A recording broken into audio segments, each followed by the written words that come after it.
Mi propio nieto me salvó la vida con una nota discretamente deslizada durante la cena.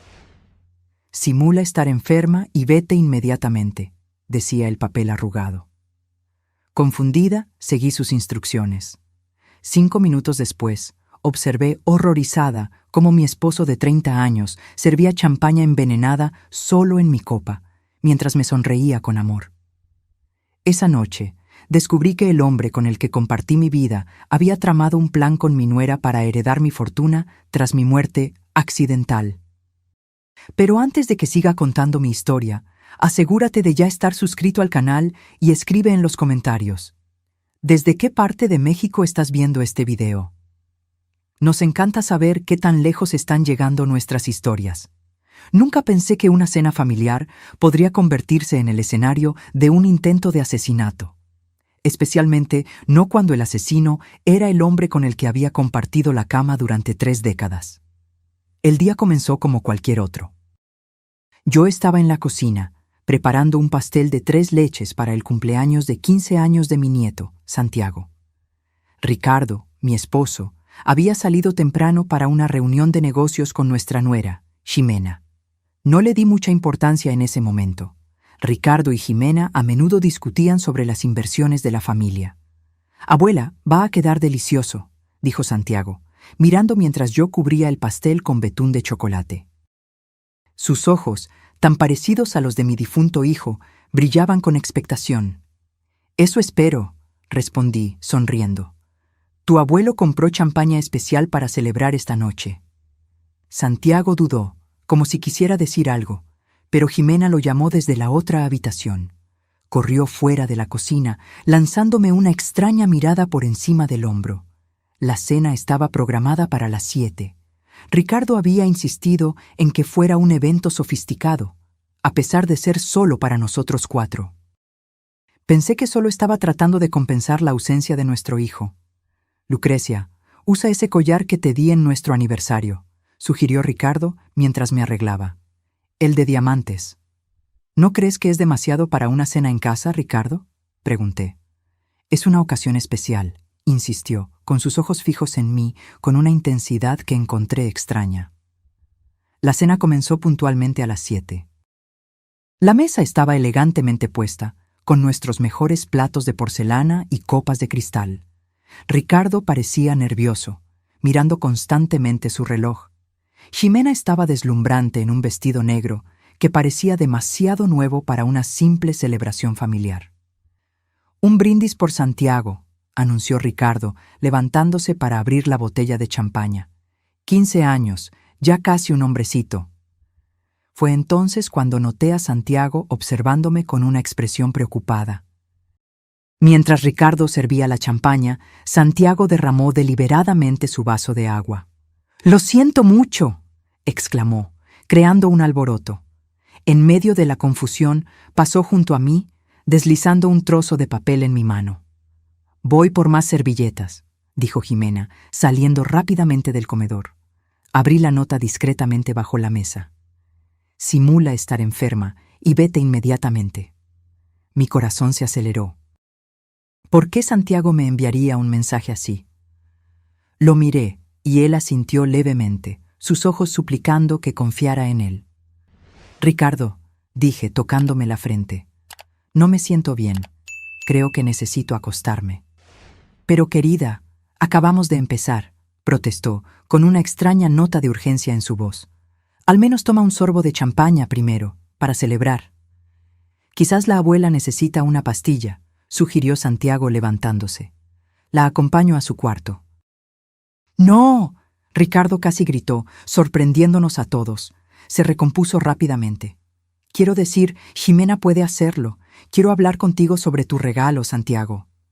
Ximena regresó en ese momento. «¿Qué está pasando?»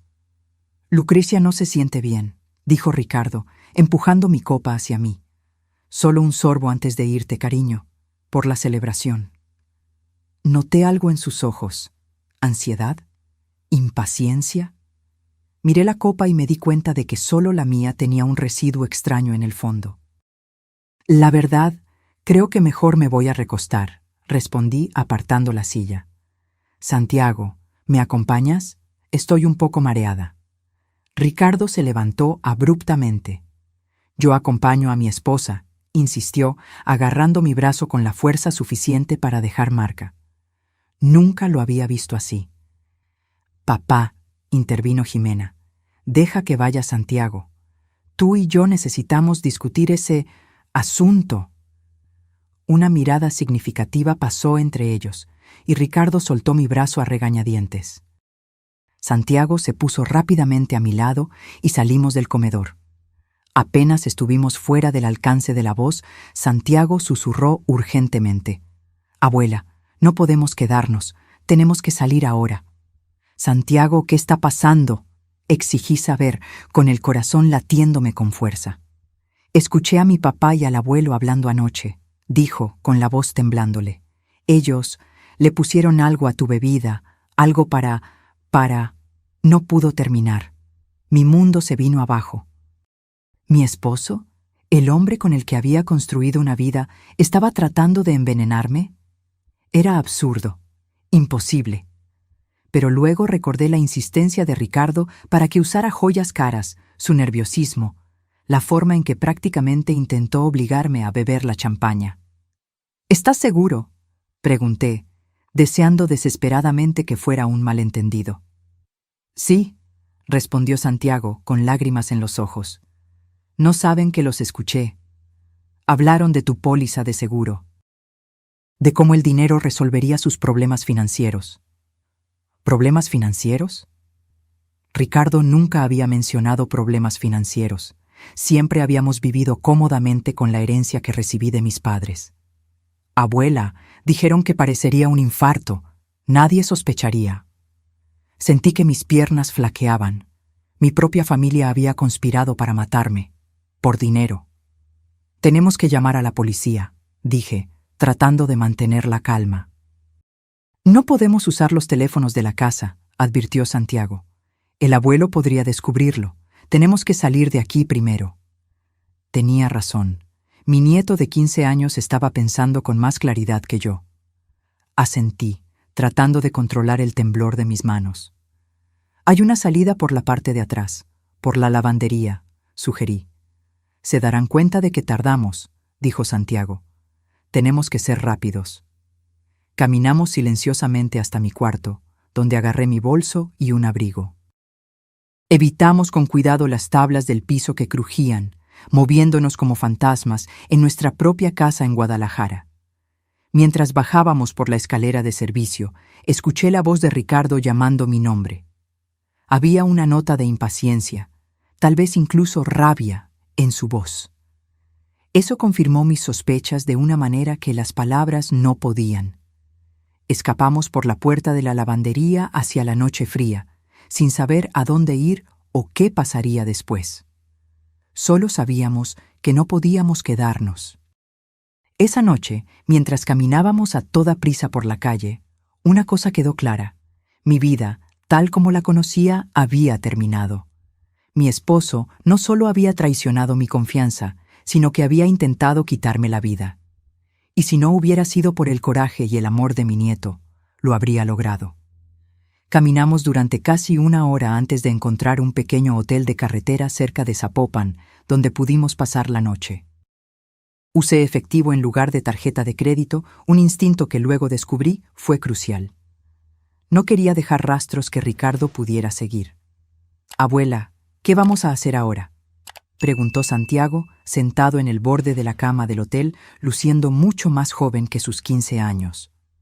«Primero, tenemos que entender exactamente qué está pasando», respondí, tratando de sonar más segura de lo que me sentía.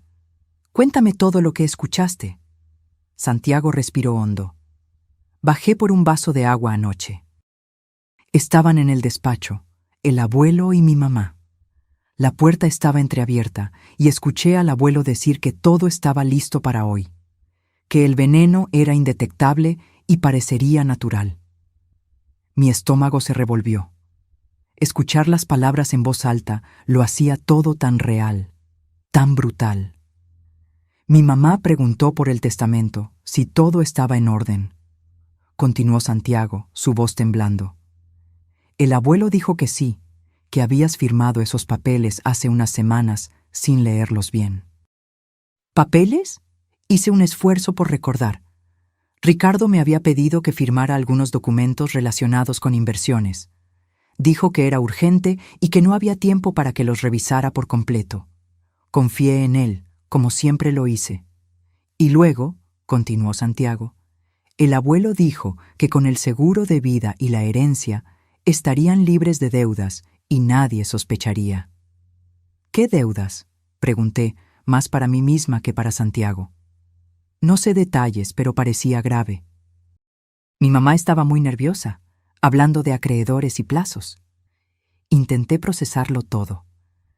¿Ricardo y Jimena estaban en problemas financieros? ¿Por qué Ricardo nunca me lo había dicho? Habíamos sido pareja durante 30 años. Pensé que lo compartíamos todo. Hay más, dijo Santiago dudando. Ellos hablaron de haberlo intentado antes. Me congelé. ¿Cómo que intentado antes? El abuelo dijo que la última vez no comiste suficiente pastel para que hiciera efecto, que necesitaban algo más fuerte esta vez. El pastel. Hace 3 meses me enfermé gravemente después de una cena familiar. Los médicos lo diagnosticaron como intoxicación alimentaria. Ricardo había sido tan atento, quedándose a mi lado en el hospital, sosteniendo mi mano. Una oleada de náuseas me golpeó. No había sido intoxicación alimentaria. Había sido mi esposo intentando matarme. Santiago, dije, agarrando sus manos, estás en peligro por haberme ayudado. Se darán cuenta de que sabías. El miedo cruzó sus ojos. No había pensado en eso. Tenemos que llamar a la policía, decidí, buscando el teléfono del hotel. Espera, me detuvo Santiago. ¿Y si no nos creen? No tenemos pruebas. Será nuestra palabra contra la de ellos. Tenía razón. ¿Qué diríamos? ¿Que mi respetable esposo, un pilar de la comunidad, estaba tratando de envenenarme? Sin evidencia, sonaríamos locos. Quizás deberíamos obtener pruebas primero, sugirió Santiago. Algo concreto que podamos mostrar a la policía. ¿Cómo qué? No sé. ¿Quizás documentos? ¿Sobre las deudas o el seguro? Pensé por un momento. El despacho de Ricardo. Él guarda todos los documentos importantes allí. Si pudiéramos volver cuando no estén en casa. Pero nos estarán buscando, argumentó Santiago. Sí, pero no saben que desconfiamos de ellos. Podrían pensar que solo me fui porque me sentía mal. Decidí llamar a casa para establecer nuestra coartada. Respiré hondo y marqué el número. Ricardo contestó al primer timbre. «Lucrecia, ¿dónde estás?» Forcé mi voz para que sonara débil y enferma. «Ricardo, lamento haberme ido así. Me sentía tan mal que le pedí a Santiago que me llevara al hospital». «¿Hospital?» Sonó genuinamente sorprendido. «¿Por qué no me llamaste? Yo te habría llevado». La facilidad con la que fingía preocupación me revolvió el estómago. Fue muy rápido. Estoy mejor ahora, pero los médicos quieren tenerme en observación durante la noche. Santiago está conmigo. ¿Qué hospital? Voy para allá ahora mismo. No es necesario, respondí rápidamente. Ya es tarde y no permiten más visitas. Volveremos mañana por la mañana. Hubo una pausa. ¿Estaría sospechando? Bueno, si estás segura, respondió finalmente. Descansa bien. Te quiero. Las palabras que antes me calentaban ahora sonaban como una sentencia de muerte. Yo también te quiero, respondí mecánicamente, colgando. Santiago me miró con admiración. Eso fue increíble, abuela. Te creyó por completo. No sentía ningún orgullo por ser buena mintiéndole a mi esposo. Solo un profundo pesar por haber sido tan ciega durante tanto tiempo. Vamos a descansar un poco, sugerí. Mañana tenemos que planear nuestro siguiente paso. Pero mientras Santiago se dormía, yo me quedé despierta, repasando mentalmente los últimos meses. ¿Cuántas señales perdí? ¿Cuántas intoxicaciones alimentarias fueron en realidad intentos contra mi vida? Y, lo más doloroso, ¿cuándo exactamente el hombre que amaba decidió que yo valía más muerta que viva? La tristeza fue dando paso lentamente a la rabia, no solo por mí, sino por Santiago. Perdió a su padre, mi querido hijo, hace apenas 3 años, y ahora descubrió que su abuelo y su madre son asesinos en potencia.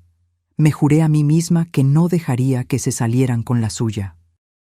No solo por lo que intentaron hacerme, sino por lo que le hicieron a Santiago. Le robaron su inocencia, su confianza en el mundo, y ellos pagarían por eso. Me despertó el sonido de mi celular. Era Jimena. ¿Lucrecia? Ricardo dijo que estás en el hospital. ¿Por qué no me avisaste? Su voz desbordaba preocupación, pero ahora podía escuchar la falsedad detrás de ella. Fue todo muy repentino, respondí, manteniendo mi voz débil. No quise molestar. ¿Qué hospital? Voy a buscarlos ahora. Una alarma sonó en mi mente. Estaban tratando de localizarnos. No es necesario, respondí. Ya nos vamos. De hecho, los médicos me acaban de dar de alta. Vamos a desayunar y luego volvemos a casa. Oh, pareció decepcionada. Bueno, si estás segura. Absolutamente. Te veo en casa en un par de horas. Colgué y me giré hacia Santiago, que se había despertado con la conversación. Se están poniendo nerviosos, observé. Necesitamos actuar rápido. Después de un desayuno rápido en el pequeño restaurante anexo al hotel, planeamos nuestra estrategia. Volveríamos a casa como si nada hubiera pasado. Yo fingiría que me estaba recuperando de un malestar pasajero, mientras Santiago encontraría la manera de revisar el despacho de Ricardo. Va a ser peligroso, advertí. Si sospechan... Tenemos que arriesgarnos, abuela, respondió Santiago con una determinación que me enorgulleció y preocupó al mismo tiempo. No podemos simplemente huir para siempre. Tenía razón. Necesitábamos pruebas concretas antes de ir a la policía. Llegamos a casa alrededor de las 10 de la mañana, en nuestra colonia en Guadalajara. Ricardo estaba en la sala, fingiendo leer el periódico, pero la tensión en sus hombros lo delataba. Lucrecia se levantó, viniendo hacia mí con los brazos abiertos. Estaba tan preocupado. Me obligué a aceptar su abrazo, luchando contra el impulso de alejarme. Su toque, antes reconfortante, ahora me causaba repulsión. Estoy bien, respondí, solo agotada. Creo que voy a descansar un rato. Claro, claro, accedió rápidamente. ¿Quieres que te traiga algo? ¿Té? ¿Caldo? No, gracias, respondí, tratando de no pensar en lo que podría poner en la comida. Solo necesito dormir. Jimena apareció en la puerta, con el rostro como una máscara perfecta de preocupación. Lucrecia, qué susto nos diste. ¿Qué te dijeron los médicos? Solo estrés y deshidratación, mentí. Nada grave. Gracias a Dios, suspiró, llevándose la mano al corazón de manera teatral. Santiago, ven a ayudarme en la cocina. La abuela necesita descansar. Santiago me lanzó una mirada preocupada antes de seguir a regañadientes a su madre. En mi cuarto, cerré la puerta con llave, algo que nunca había hecho, y me senté en el borde de la cama, temblando. ¿Cómo podría dormir sabiendo que había gente bajo el mismo techo que quería verme muerta? Después de aproximadamente 1 hora, escuché un suave golpe en la puerta. ¿Abuela? La voz de Santiago era solo un susurro. ¿Puedo pasar? Rápidamente abrí la puerta, dejándolo entrar antes de cerrarla de nuevo. Salieron, informó. El abuelo dijo que tenía una reunión urgente, y mi mamá se fue con él. Dijeron que vuelven en un par de horas. Era nuestra oportunidad. Vamos al despacho, decidí. El despacho de Ricardo siempre fue su santuario. En los 30 años de nuestro matrimonio, rara vez entré allí sin ser invitada.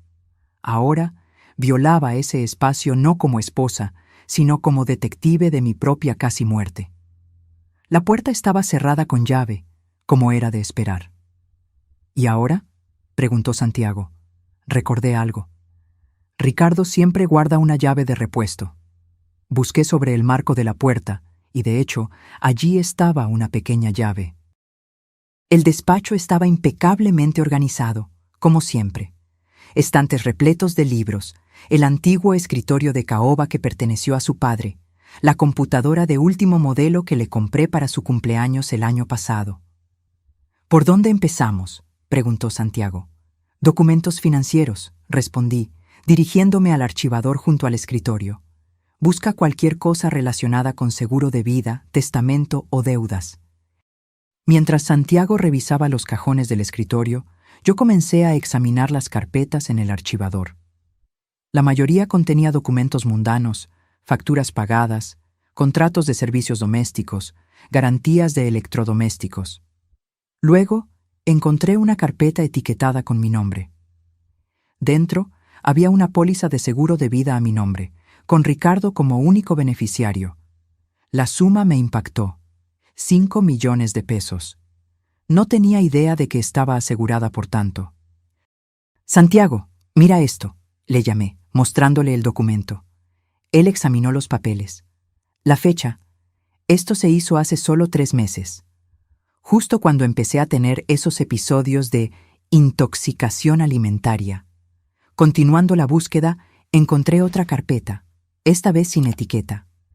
Dentro había extractos bancarios que mostraban una cuenta que yo desconocía por completo, con grandes sumas retirándose regularmente. Los extractos mostraban pagos a algo llamado Inversiones Cumbre. «¿Qué es esto?», murmuré. «Abuela, mira», llamó Santiago desde el escritorio. Había encendido la computadora de Ricardo y estaba revisando correos electrónicos. «Tiene cientos de correos de estas inversiones cumbre. Parece ser algún tipo de esquema de inversión fraudulento». Miré por encima de su hombro. Los correos revelaban una historia alarmante. Ricardo había invertido fuertemente en un esquema de alto riesgo que prometía retornos astronómicos. Pero las inversiones fracasaron y perdió todo, incluyendo dinero prestado de agiotistas. Está arruinado, me di cuenta, sintiendo una mezcla de shock y traición. Y nunca me dijo nada. «Hay más», dijo Santiago, haciendo clic en otra carpeta de correo. Correos electrónicos entre el abuelo y mi mamá. Los correos eran explícitos. Ricardo y Jimena habían estado planeando mi muerte durante meses. Discutían métodos, momentos, cómo hacer que pareciera natural. Y lo más perturbador, mencionaban intentos anteriores que fallaron.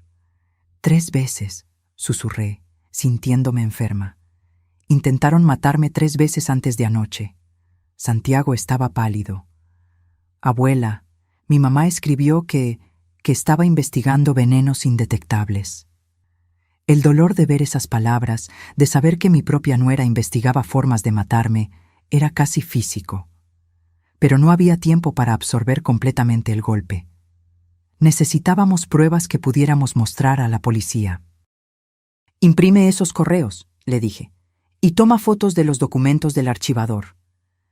Mientras Santiago imprimía la evidencia, encontré algo aún más perturbador. Un nuevo testamento, supuestamente firmado por mí hace unas semanas, dejándole todo a Ricardo. La firma se parecía mucho a la mía, pero yo sabía que nunca había firmado tal documento. Falsificaron mi firma, me di cuenta, sintiendo una nueva oleada de traición. Dios mío, ¿desde hace cuánto planeaban esto? Escuchamos el sonido de un carro estacionándose afuera. «¡Volvieron!», exclamó Santiago, el pánico evidente en su voz. Rápidamente recogimos toda la evidencia que habíamos reunido, apagamos la computadora y pusimos todo de nuevo en su lugar.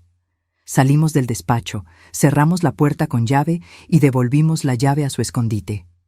Apenas tuvimos tiempo de llegar a mi cuarto antes de escuchar la puerta principal abrirse.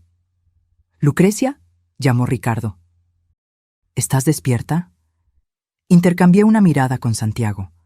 Estábamos sentados sobre una bomba de tiempo y el tiempo se acababa. «Quédate aquí», susurré a Santiago.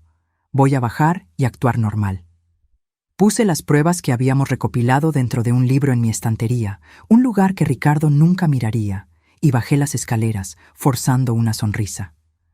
«Me siento mucho mejor después de descansar», anuncié. Ricardo y Jimena estaban en la sala, hablando en voz baja. Cuando me vieron, ambos sonrieron, sonrisas que ahora me daba cuenta eran tan falsas como sus preocupaciones. «Qué bueno, querida», dijo Ricardo acercándose a mí. Estaba pensando, quizás deberíamos reagendar nuestra celebración para esta noche, ya que ayer fue interrumpida. Mi sangre se heló. Quería intentarlo de nuevo, tan pronto. Quizás sea mejor esperar unos días, sugerí casualmente. Todavía estoy un poco débil. Tonterías, insistió Ricardo, poniendo su brazo alrededor de mis hombros. Su toque, antes reconfortante, ahora parecía el abrazo de una serpiente. Una buena cena y un poco de champaña te animarán. Ximena asintió vigorosamente. Estoy de acuerdo con Ricardo. Además, Santiago se quedó tan decepcionado ayer. Estaban usando mi amor por mi nieto en mi contra. La crueldad de aquello me golpeó como una bofetada. Hablando de Santiago, continuó Ricardo, ¿dónde está el chico?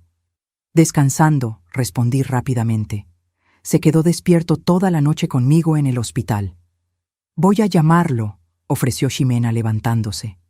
No, exclamé, quizás con demasiada fuerza. Ambos me miraron sorprendidos.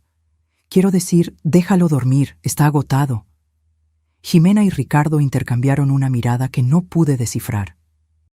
De hecho, continué, tratando de sonar casual, estaba pensando en ir a la farmacia por unas vitaminas. El doctor me las recomendó.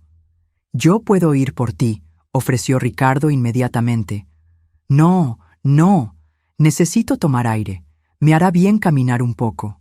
Entonces te acompaño, insistió. Se estaba volviendo difícil encontrar excusas.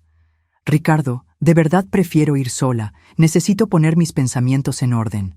Pero querida, acabas de salir del hospital. No deberías andar por ahí sola.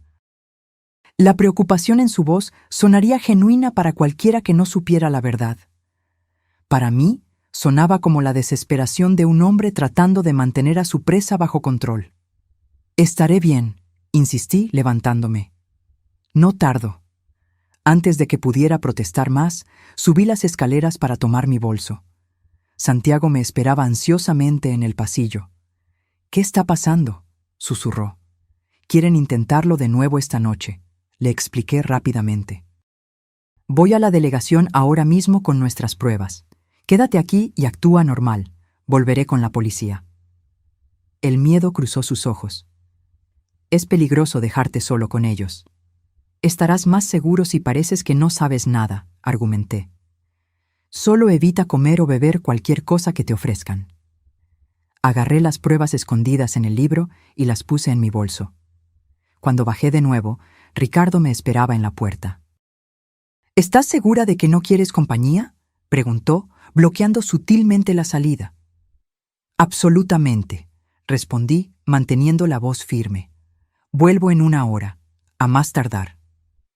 A regañadientes se hizo a un lado y finalmente salí a la calle, sintiendo su mirada en mi espalda mientras me alejaba. En lugar de ir a la farmacia, caminé rápidamente hacia la delegación de policía más cercana, a unos 20 minutos de casa, en el área de Tlaquepaque. Mi mente iba a 1000, tratando de organizar cómo explicaría todo. ¿Quién creería que mi esposo dedicado de 30 años estaba tratando de matarme? ¿Que mi nuera estaba ayudando? Sonaba como la trama de un thriller barato. Estaba tan absorta en estos pensamientos que no noté el coche que se acercaba por detrás hasta que se detuvo a mi lado. El vidrio bajó, revelando el rostro de Ximena. «¡Lucrecia, qué casualidad!», exclamó, su sonrisa sin alcanzar sus ojos. Iba al mercado. «¿Quieres un aventón?». Mi corazón se aceleró. ¿Me estaba siguiendo? «No, gracias», respondí, siguiendo mi camino. Como dije, necesito el ejercicio. Insisto, dijo, su tono endureciéndose ligeramente. De hecho, Ricardo me pidió que me asegurara de que llegaras bien a la farmacia. ¿Está preocupado? Claro que lo estaba, preocupado de que pudiera ir a la policía en lugar de a la farmacia. Ximena, de verdad prefiero caminar. Ella estacionó el coche y salió, caminando hacia mí. ¿Qué estás escondiendo, Lucrecia? La pretensión había desaparecido. Sus ojos estaban fríos, calculadores. Recordé los correos electrónicos, cómo investigó meticulosamente venenos para matarme. No sé de qué me hablas, respondí, dando un paso hacia atrás. Creo que sí sabes. Dio un paso adelante. Santiago te dijo algo, ¿verdad? El miedo me apretó la garganta. ¿Santiago? ¿Decirme qué? No te hagas la tonta, siseó. Nunca has salido a caminar sola en toda tu vida. Ricardo siempre te acompaña a todo. Entonces, ¿por qué ahora? ¿Por qué hoy? Estábamos en medio de la calle, la gente pasaba, pero nadie notaba la tensión entre nosotras. Jimena, estás imaginando cosas, dije, tratando de mantener la calma. Solo quiero unas vitaminas. Déjame ver tu bolso, exigió extendiendo la mano. ¿Qué? No.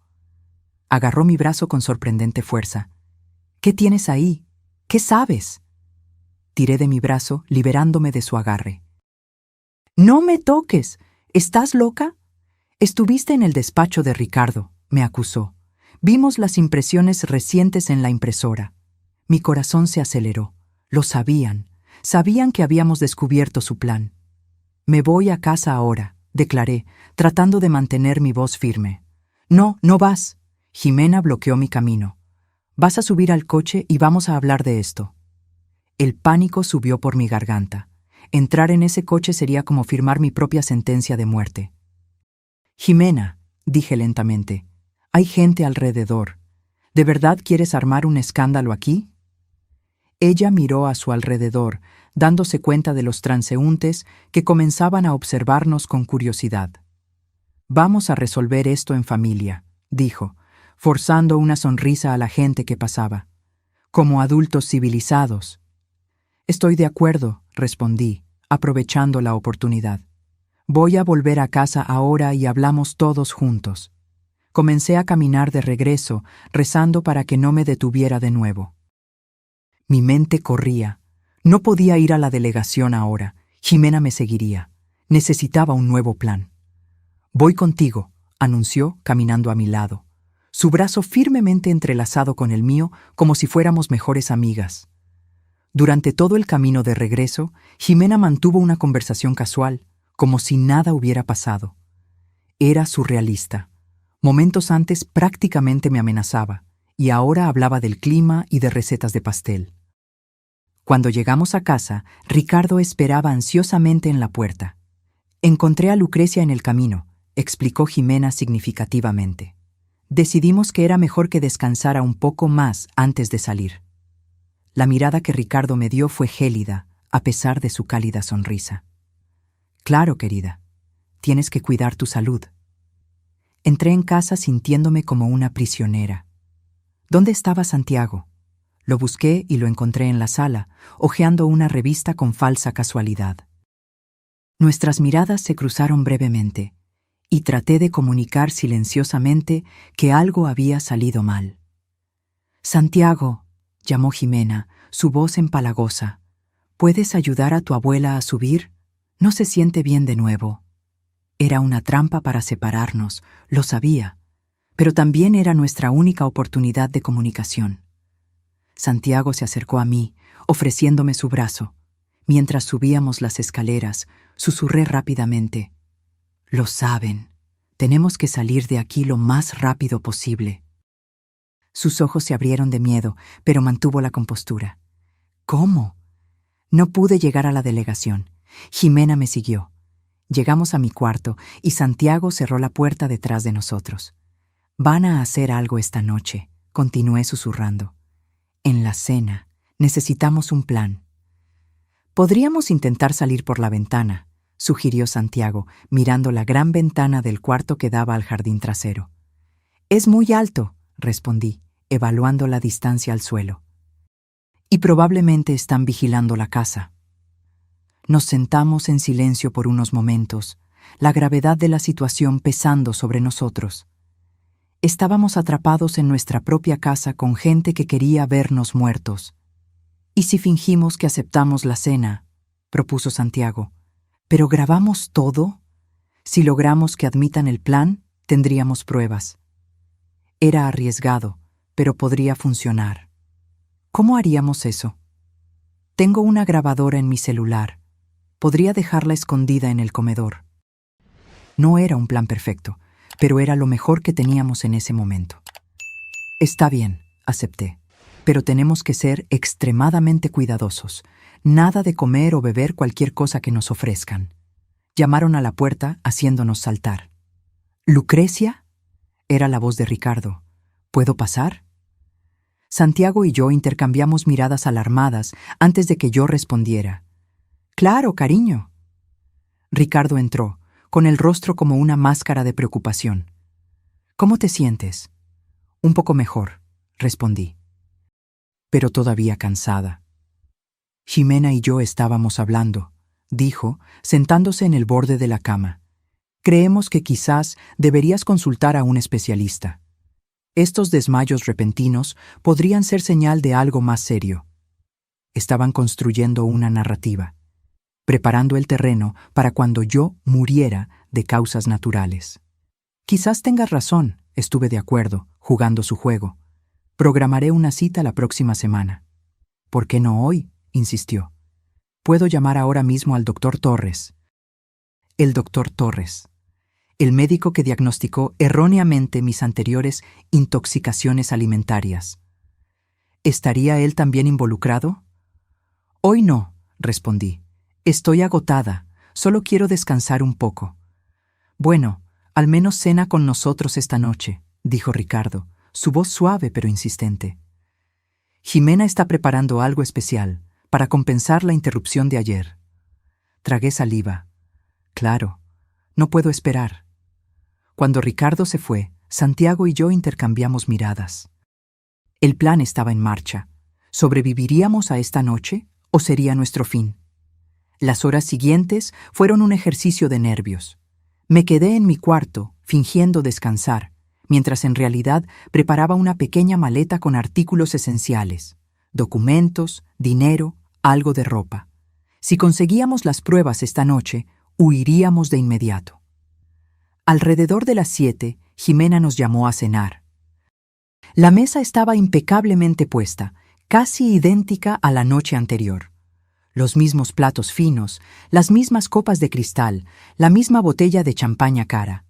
Santiago había logrado esconder su celular debajo del aparador cerca de la mesa, posicionado para captar todas las conversaciones.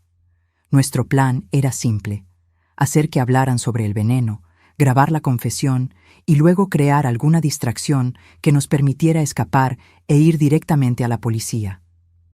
«Qué bueno verte mejor, Lucrecia», comentó Ximena, sirviendo la sopa. Noté que servía mi plato directamente de la fuente, mientras los otros se servían a sí mismos. «Gracias», respondí, mirando el plato con desconfianza.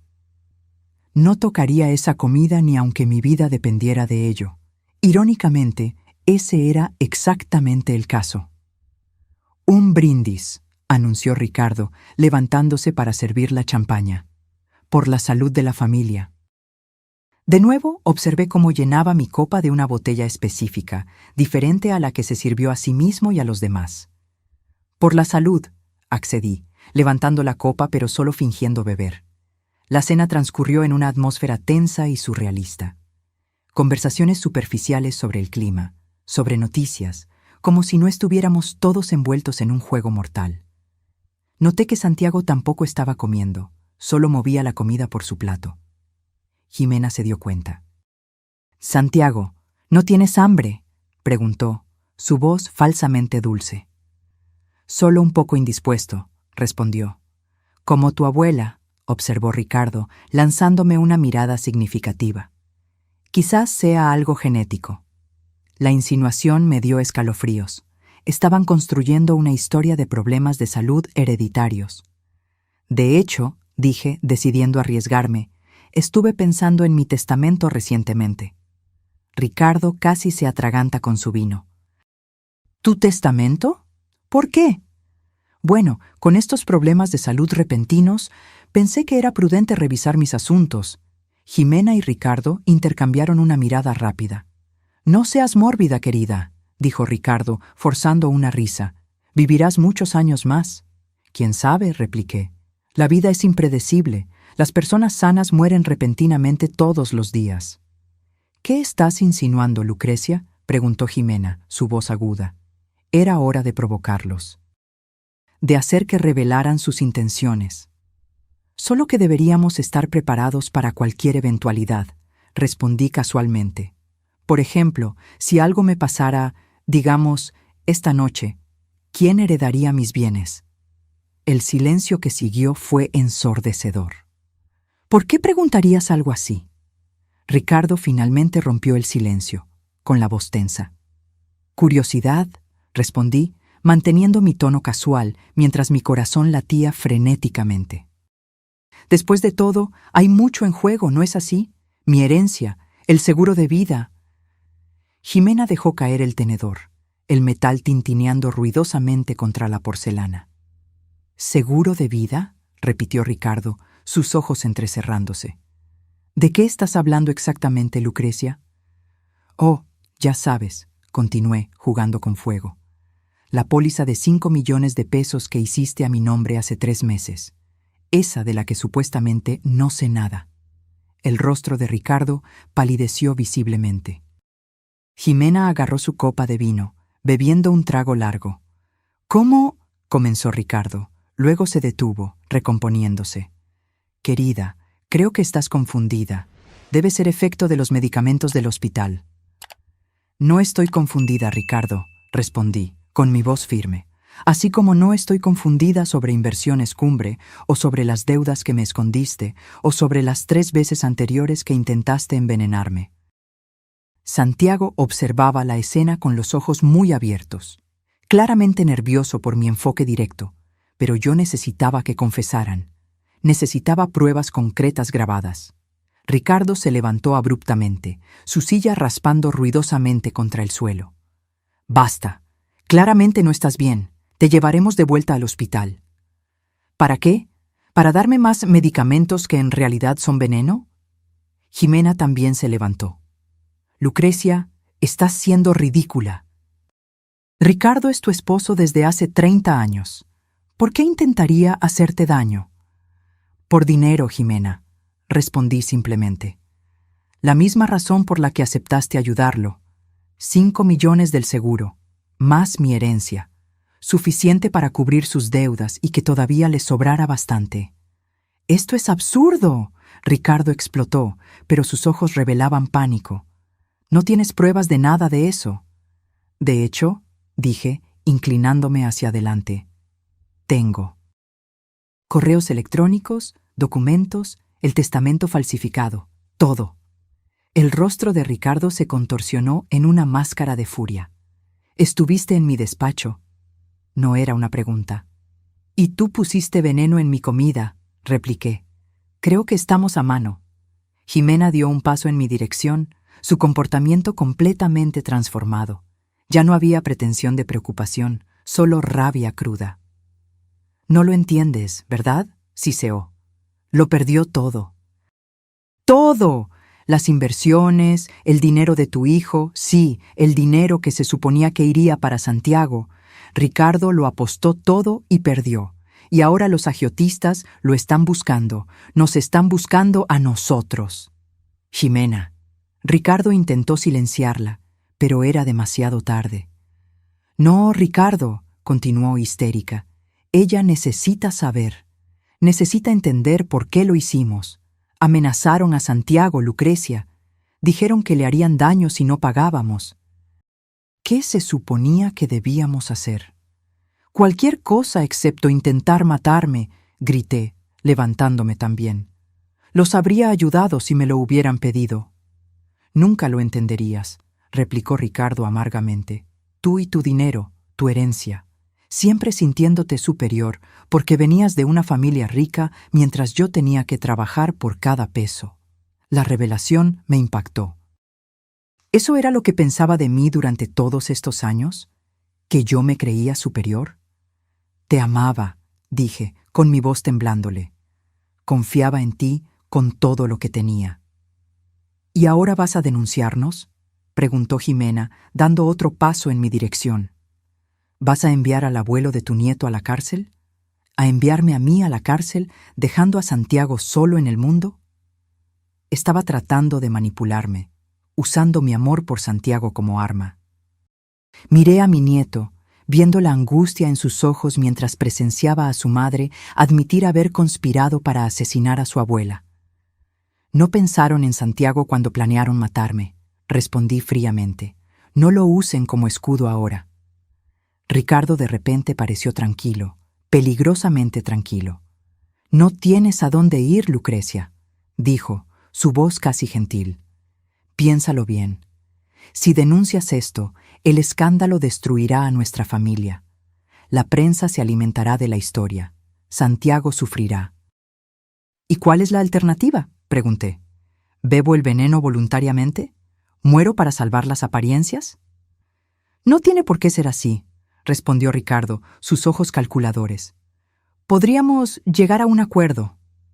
«¿Qué clase de acuerdo?». «Transfieres todo a nosotros, legalmente. La casa, las cuentas, todo. Cambias tu testamento. Nos das poder notarial. A cambio, nosotros te dejamos ir». Casi me río de lo absurdo de la propuesta.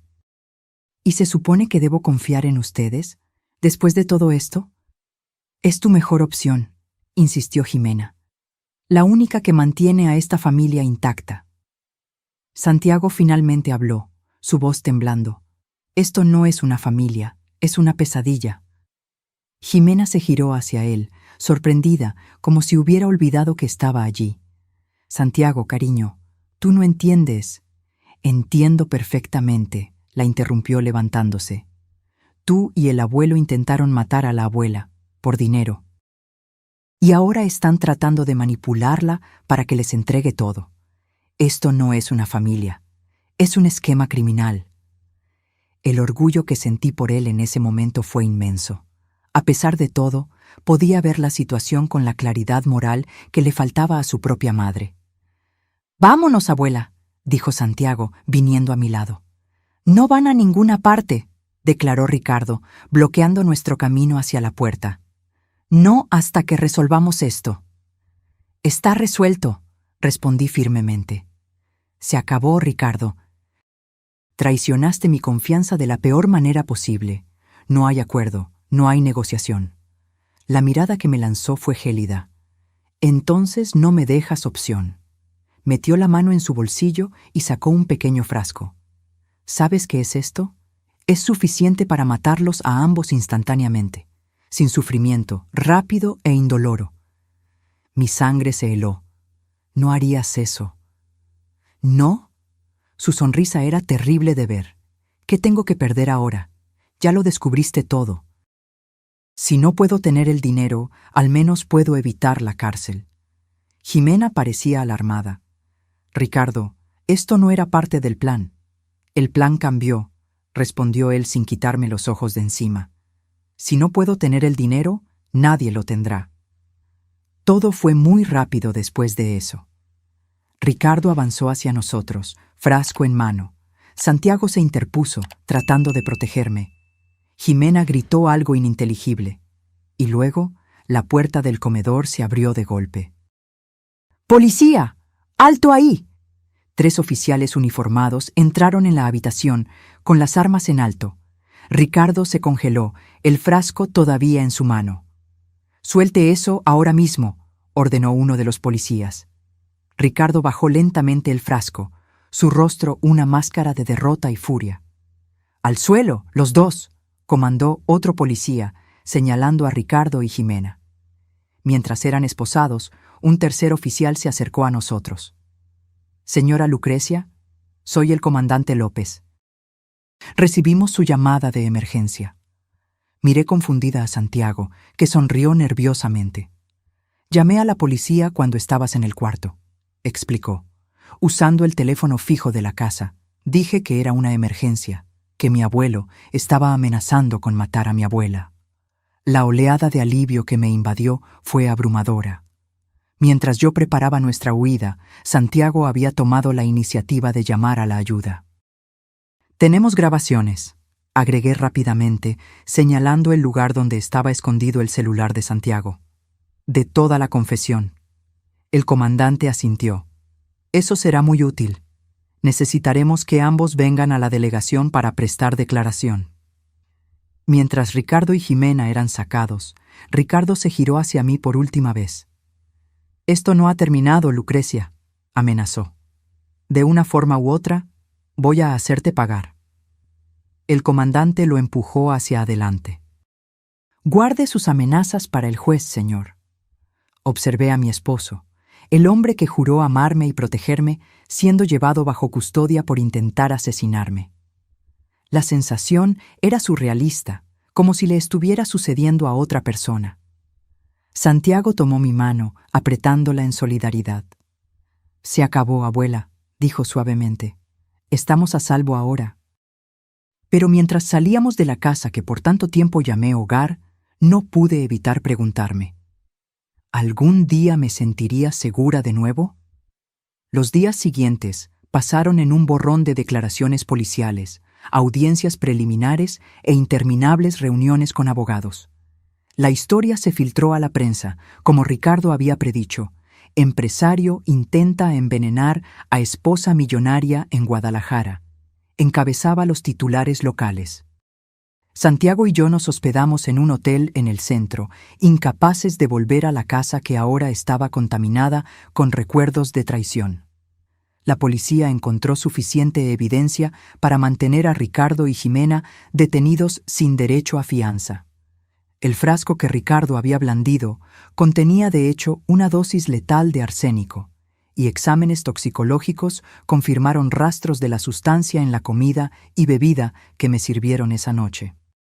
Sentada en el cuarto del hotel, viendo la cobertura del caso en la televisión, me sentía como una espectadora de mi propia vida. ¿Cómo no me di cuenta de lo que estaba sucediendo bajo mi propio techo? ¿Cómo fui tan ciega? «No es tu culpa, abuela», dijo Santiago, como si leyera mis pensamientos. Se había convertido en mi roca durante toda esta pesadilla. «Debí haberme dado cuenta», respondí, apagando la televisión. Todas esas intoxicaciones alimentarias, los documentos que Ricardo me hizo firmar sin leer bien, tantas señales. Tú confiabas en él. Era tu esposo. 30 años, murmuré. 30 años de matrimonio, y fue capaz de planear fríamente mi muerte. El abogado que contraté, el licenciado Martínez, confirmó que Ricardo había dilapidado prácticamente toda nuestra fortuna con inversiones fraudulentas. La empresa fantasma, Inversiones Cumbre, había desaparecido con millones y Ricardo había recurrido a agiotistas para intentar recuperar el dinero perdido. La buena noticia, explicó el licenciado Martínez en nuestra reunión de esa tarde, es que logramos rastrear algunas de las transferencias. Con suerte, podremos recuperar parte del dinero. La mala noticia es que su situación financiera está comprometida por ahora.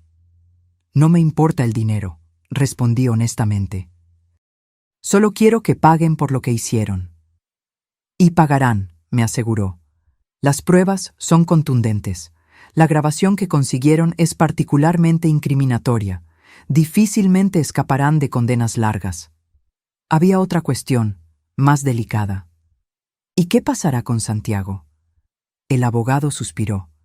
Legalmente, es menor de edad y quedaría bajo la tutela del Estado hasta que cumpla los 18, ya que ambos padres están indispuestos. Santiago, que había insistido en participar en todas las reuniones, se enderezó en su silla. Quiero quedarme con la abuela. Estamos preparando una solicitud de tutela temporal, explicó el licenciado Martínez. Dadas las circunstancias excepcionales, creo que el juez la concederá. Miré a mi nieto, sintiendo una mezcla de orgullo y pesar. A los 15 años había presenciado y enfrentado más traumas que muchos adultos. Primero la muerte de su padre, ahora esto. ¿Cómo estás lidiando con todo esto?, le pregunté más tarde, mientras cenábamos en el restaurante del hotel.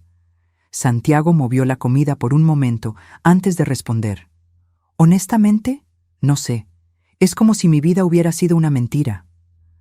No todo, respondí suavemente. El amor de tu padre por ti nunca fue una mentira, y el mío tampoco. A veces me pregunto, dijo titubeante, si mi mamá siempre fue así, si mi papá lo sabía. El dolor en sus ojos era palpable. Jimena no era solo mi nuera, era su madre, la persona que se suponía que debía protegerlo por encima de todo. Creo que la gente rara vez comienza siendo mala, Santiago, respondí cuidadosamente. Toman una pequeña mala elección, luego otra y otra, hasta que se encuentran haciendo cosas que nunca imaginaron ser capaces de hacer. ¿Cómo conspirar para asesinar a su suegra? Como conspirar para asesinar a su suegra, estuve de acuerdo tristemente. En las semanas siguientes intentamos establecer una nueva rutina. Alquilé un pequeño departamento en Coyoacán, inscribí a Santiago en una nueva escuela y comenzamos a reconstruir nuestras vidas. El proceso contra Ricardo y Jimena avanzaba, con audiencias preliminares revelando aún más detalles sórdidos sobre el plan. Descubrimos, por ejemplo, que Jimena había investigado extensamente sobre venenos indetectables, usando computadoras públicas en bibliotecas para no dejar rastro.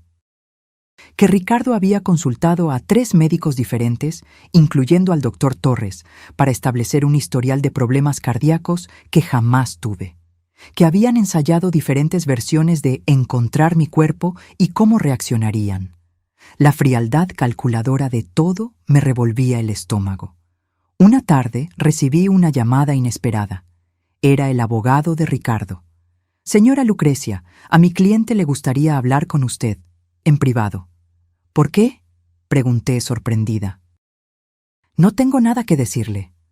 Afirma tener información sobre el dinero desaparecido, información que solo compartirá personalmente con usted». Consulté con el licenciado Martínez, quien aconsejó cautela. Podría ser una trampa, o podría ser genuino. Quizás está tratando de negociar una sentencia más leve a cambio de información. ¿Debo ir? Si decide ir, no vaya sola, y en un lugar público, no en la cárcel. Después de mucho pensarlo, acepté encontrarme con Ricardo, con una condición, que fuera en presencia de mi abogado, en su oficina. Ricardo aceptó. El día acordado, llegué temprano a la oficina del licenciado Martínez, con el estómago revuelto. No veía a Ricardo desde esa noche fatídica y no sabía qué esperar. Cuando fue traído a la sala, esposado y escoltado por 2 policías, casi no lo reconocí. Solo 6 semanas en la cárcel y parecía haber envejecido años. Su rostro estaba demacrado, los ojos hundidos, el cabello canoso despeinado. «Lucrecia», dijo, su voz ronca, «gracias por venir». «No vine por ti», respondí fríamente. «Vine por el dinero que robaste». Asintió lentamente. «Entiendo».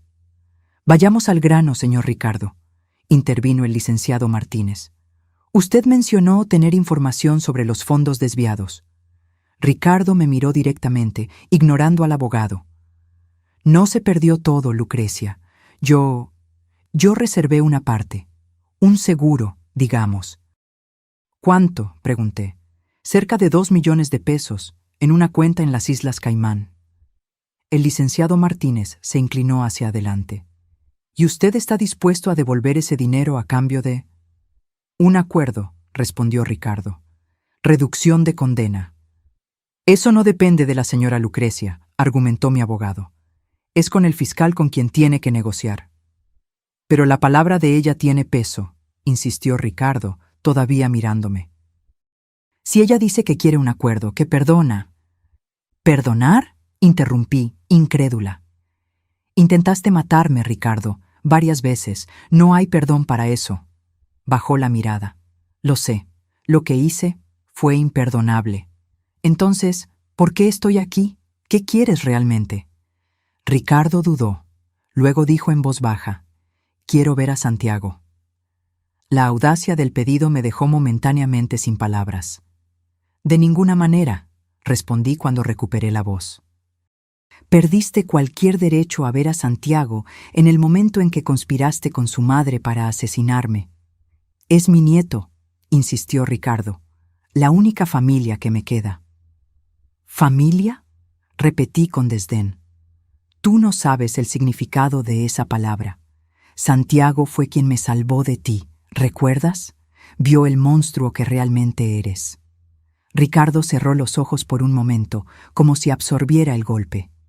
«Te daré la información de la cuenta», dijo finalmente, sin condiciones. Es lo menos que puedo hacer. El licenciado Martínez deslizó un taco de papel hacia él. Ricardo escribió una larga secuencia de números y letras, detalles bancarios que no entendía completamente. Esto debe ser verificado, por supuesto, observó mi abogado, recogiendo el papel. Ricardo asintió. Espero que ayude a reconstruir tu vida, Lucrecia, la tuya y la de Santiago. Estudié su rostro, buscando señales del hombre que creí conocer durante 30 años. ¿Por qué, Ricardo? ¿Por qué no simplemente pediste mi ayuda? Yo te habría dado todo para ayudarte. Pareció genuinamente sorprendido por la pregunta. No sé, orgullo quizás, vergüenza. Y luego, después de que empecé con las mentiras, parecía más fácil seguir mintiendo que confesar. Más fácil intentar matarme que admitir que habías perdido nuestro dinero, concluí amargamente. Nunca pensé que llegaría a este punto, murmuró. Cada paso parecía pequeño en el momento, justificable de alguna manera. Y luego de repente estaba planeando esto. Me levanté, incapaz de continuar esta conversación. Adiós, Ricardo. Espero no volver a verte. Asintió lentamente. Adiós, Lucrecia. Por favor, dile a Santiago que lo siento.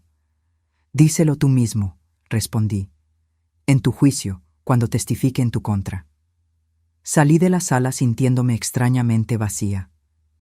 No había satisfacción en ver a Ricardo reducido a esto, solo una profunda tristeza por el desperdicio de tantos años, tantos recuerdos ahora manchados para siempre. El juicio comenzó 6 meses después. Santiago y yo habíamos establecido una nueva rutina en nuestro pequeño departamento en la Ciudad de México. El dinero que Ricardo reveló fue de hecho recuperado. No 2 millones como afirmó, sino poco más de 1 millón de pesos. Suficiente para proporcionarnos seguridad financiera mientras reorganizábamos nuestras vidas. La sala del tribunal estaba abarrotada el primer día. Reporteros, curiosos e incluso algunos familiares lejanos que aparecieron de repente, quizás esperando algún beneficio financiero de la situación. Santiago insistió en estar presente, a pesar de mis preocupaciones sobre el impacto emocional que esto tendría en él. Necesito ver esto hasta el final, abuela, explicó, para poder seguir adelante. Jimena y Ricardo entraron por separado, ambos vestidos con ropa sencilla, sin las joyas y accesorios caros que antes ostentaban. Jimena evitó mirar en nuestra dirección, pero Ricardo buscó nuestros ojos de inmediato. Cuando nos localizó, algo en su rostro cambió. Una mezcla de vergüenza y resignación. El juicio fue brutal. Las evidencias en su contra eran abrumadoras. Las grabaciones de audio, los correos electrónicos que detallaban sus planes, los resultados toxicológicos de las muestras de comida de esa noche, las declaraciones de los médicos que confirmaron que yo nunca tuve los problemas cardíacos que Ricardo había documentado, y testigos que confirmaron las transacciones financieras fraudulentas. El momento más difícil fue cuando Santiago fue llamado a testificar. Subió al estrado con la cabeza en alto, pero pude ver cómo le temblaban ligeramente las manos. Santiago, comenzó la fiscal con suavidad, ¿puede contarnos lo que escuchó la noche anterior al intento de envenenamiento? Santiago respiró hondo antes de responder. Bajé a tomar un vaso de agua. Escuché voces en el despacho de mi abuelo, él y mi madre. La puerta estaba entreabierta y pude escuchar claramente. Estaban discutiendo cómo envenenarían a mi abuela en la cena de cumpleaños. ¿Y qué hizo con esa información? Al principio me quedé paralizado. No podía creerlo. Volví a mi cuarto y lloré. Pensé que quizás había entendido mal. Pero a la mañana siguiente vi a mi madre separando la champaña especial, la que solo se le serviría a mi abuela. Fue entonces cuando supe que era real. ¿Y luego? Decidí que tenía que avisarle a mi abuela. Durante la cena, logré pasarle una nota, diciéndole que fingiera estar enferma y se fuera inmediatamente. Mientras Santiago hablaba, observé a Jimena. Lágrimas silenciosas corrían por su rostro, pero no pude sentir compasión por ella. ¿Qué estaba pasando por su mente? ¿Arrepentimiento genuino o solo pesar por haber sido atrapada? Cuando llegó el turno de la defensa para interrogar a Santiago, el abogado de Jimena intentó un enfoque más agresivo. Santiago, ¿estás seguro de lo que escuchaste? ¿No podría haber sido un malentendido? ¿Quizás estaban hablando de otra cosa? Santiago no vaciló. Estoy absolutamente seguro. Escuché a mi madre preguntar si el veneno era suficiente para matar rápidamente. Escuché a mi abuelo decir que parecería un ataque al corazón. No hay forma de interpretar eso de otra manera. ¿Y su madre? Continuó el abogado. Siempre fue una buena madre para usted, ¿no es así? ¿Amorosa? ¿Atenta? Santiago dudó por primera vez. Sí, lo fue. Por eso fue tan difícil creer lo que escuché. Entonces, ¿es posible que, en su estado emocional después de la muerte de su padre, usted pudo haber... Objeción, interrumpió la fiscal. Está tratando de manipular al testigo. Al lugar, dijo el juez. Abogado, limítese a los hechos. Cuando llegó mi turno de testificar, conté cada detalle. Las extrañas intoxicaciones alimentarias de los meses anteriores, la nota de Santiago, nuestro descubrimiento en el despacho, la confrontación final. Mientras hablaba, mantuve mis ojos fijos al frente, incapaz de mirar a Ricardo o Jimena. Pero luego, el abogado de Ricardo me hizo una pregunta que no esperaba. Señora Lucrecia, durante sus 30 años de matrimonio, ¿alguna vez sospechó que su esposo pudiera estar planeando algo así? La pregunta me tomó por sorpresa. No, respondí honestamente. Nunca. ¿Y fue un buen esposo durante esos 30 años? Pensé por un momento. Yo creía que sí. Entonces, ¿qué cree que cambió? ¿Qué llevó a un hombre aparentemente devoto a cometer un acto tan terrible? Objeción, intervino la fiscal. Pide especulación. Reformularé, dijo el abogado. Señora Lucrecia, ¿su esposo había demostrado alguna vez un comportamiento violento antes? No. ¿Había demostrado alguna vez desprecio por su vida o bienestar? No, hasta hace poco. ¿Y usted está al tanto de las dificultades financieras que enfrentaba? ¿De la presión de los agiotistas? ¿De las amenazas? Sentí un nudo en la garganta. Estoy al tanto ahora. En ese momento no sabía nada. Él nunca compartió eso conmigo. ¿Y si lo hubiera compartido, usted lo habría ayudado? Sin duda, respondí sin dudar. Era mi esposo. Lo habríamos enfrentado juntos, como siempre hicimos con todos los demás problemas. El abogado asintió, satisfecho. Estaba tratando de construir un caso de circunstancias atenuantes. Un hombre bueno empujado a actos extremos por desesperación financiera. Pero la fiscal no permitió que esa narrativa prosperara. En su contrainterrogatorio, estableció claramente la premeditación y frialdad del plan. Señora Lucrecia, ¿cuánto tiempo pasó desde el momento en que recibió la nota de su nieto hasta que se dio cuenta de que su bebida estaba envenenada? Minutos, respondí. Quizás 5 como máximo. ¿Y qué habría pasado si su nieto no hubiera escuchado esa conversación? ¿Si no le hubiera avisado? Tragué saliva. Habría bebido la champaña y probablemente habría muerto esa noche. Una muerte planeada meticulosamente por su esposo y su nuera. Una muerte que discutieron, investigaron e intentaron múltiples veces. Sí, 3 semanas de juicio culminaron en los alegatos finales. La fiscal fue implacable, pintando un cuadro claro de codicia y crueldad calculada. Los abogados defensores apelaron a la compasión del jurado, enfatizando las dificultades financieras y la presión bajo la que estaban Ricardo y Jimena. El jurado deliberó por solo 4 horas. En el caso del Estado contra Ricardo Santos, ¿cómo decide el jurado? Encontramos al acusado culpable de todos los cargos. En el caso del Estado contra Jimena Santos, ¿cómo decide el jurado? Encontramos a la acusada culpable de todos los cargos. Sentí a Santiago apretar mi mano mientras se leían los veredictos. Lo miré y vi lágrimas silenciosas correr por su rostro. Para mí, este era el fin de un matrimonio, el cierre de un capítulo doloroso. Para él, era mucho más, la confirmación oficial de que su madre había conspirado para matar a su abuela. En la audiencia de sentencia, 2 semanas después, Ricardo recibió 25 años de prisión. Jimena, considerada menos culpable por no haber sido la ideóloga del plan, recibió 18 años.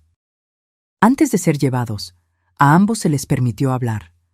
Ricardo me miró directamente a mí y a Santiago. Lucrecia, Santiago, sé que las palabras son inadecuadas para lo que hice. No espero perdón, ni lo merezco. Solo quiero que sepan que, por imposible que parezca creer ahora, hubo un tiempo en que mi amor por ustedes fue real. Lamento profundamente haber destruido eso. Jimena lloraba abiertamente. Santiago, mi hijo, sé que te he fallado de la peor manera posible. No tengo excusas. Solo quiero que sepas que, a pesar de todo, siempre te amé. Siempre. Santiago no respondió. Permanecimos sentados en silencio mientras los guardias se los llevaban. Afuera del tribunal, los reporteros nos rodearon, pero el licenciado Martínez abrió paso entre ellos, protegiéndonos de las preguntas insistentes. ¿Cómo se siente con el veredicto? ¿Puede perdonar a su esposo? ¿Qué harán ahora? En el coche, Santiago finalmente habló. Realmente se acabó, ¿verdad? Sí, respondí suavemente. Se acabó. ¿Crees que ella me amaba de verdad? ¿Mi mamá? La pregunta me rompió el corazón. ¿Cómo responder a eso? ¿Cómo reconciliar a la Jimena que amaba a su hijo con la Jimena que conspiró para asesinar? Creo que sí, respondí finalmente. Las personas son complicadas, Santiago. Pueden amar genuinamente y aún así hacer cosas terribles. No creo que haya dejado de amarte. Creo que se convenció de que lo que estaba haciendo era, de alguna manera, por tu bien. Se quedó en silencio por un largo rato antes de preguntar. ¿Y ahora qué? ¿Qué hacemos? Era una pregunta que yo misma me había estado haciendo. Seguimos viviendo, un día a la vez. Pasó un año. La vida encontró un nuevo ritmo. Vendimos la casa antigua. Ninguno de nosotros podría vivir allí de nuevo. Y compramos una pequeña casa en Cancún cerca de la nueva escuela de Santiago. Con el dinero recuperado y la venta de la casa, estábamos financieramente estables, aunque lejos de la riqueza que alguna vez tuvimos. Santiago se adaptó sorprendentemente bien. Hizo nuevos amigos, sus calificaciones mejoraron e incluso comenzó a jugar fútbol, algo en lo que nunca había mostrado interés antes. En nuestras conversaciones, rara vez mencionaba a sus padres, como si hubiera compartimentado esa parte de su vida. Encontré consuelo en un grupo de apoyo para víctimas de violencia doméstica. Al principio, me sentí fuera de lugar. Mi caso parecía tan extremo comparado con los demás. Pero poco a poco me di cuenta de que todas compartíamos la misma experiencia fundamental, la traición de la confianza por alguien que se suponía que debía protegernos. En una de las sesiones conocí a Teresa, una mujer de mi edad que sobrevivió a años de abuso. Nos hicimos amigas cercanas, unidas por nuestras experiencias compartidas. ¿Cómo puedes volver a confiar?, le pregunté un día mientras tomábamos café. ¿Después de todo? Ella sonrió dulcemente. Nunca confías de la misma manera, y no deberías, pero aprendes a confiar de manera diferente, con los ojos abiertos, consciente de los riesgos, pero aún dispuesta a intentarlo. Sus palabras resonaron conmigo.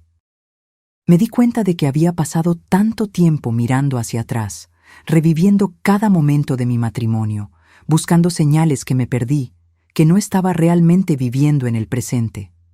En el cumpleaños número 16 de Santiago, organicé una pequeña fiesta. Vinieron sus nuevos amigos, así como Teresa y algunas personas del grupo de apoyo que se habían vuelto importantes en nuestras vidas. Observando a Santiago reír con sus amigos, me di cuenta de cuánto había crecido en el último año, no solo físicamente, sino en madurez y resiliencia. Más tarde esa noche, cuando todos se habían ido, Santiago me entregó un pequeño paquete. «¿Qué es esto?», pregunté sorprendida. «Es tu cumpleaños. Yo debería estar dándote regalos». «Ábrelo», insistió. Dentro había un delicado portarretratos de plata. La foto nos mostraba a los dos sonriendo en nuestro nuevo jardín, el sol de verano bañando nuestros rostros. En el marco estaba grabado: «Para mi heroína». «Santiago», comencé, sintiendo lágrimas en los ojos. «Salvaste nuestras vidas, abuela», dijo simplemente.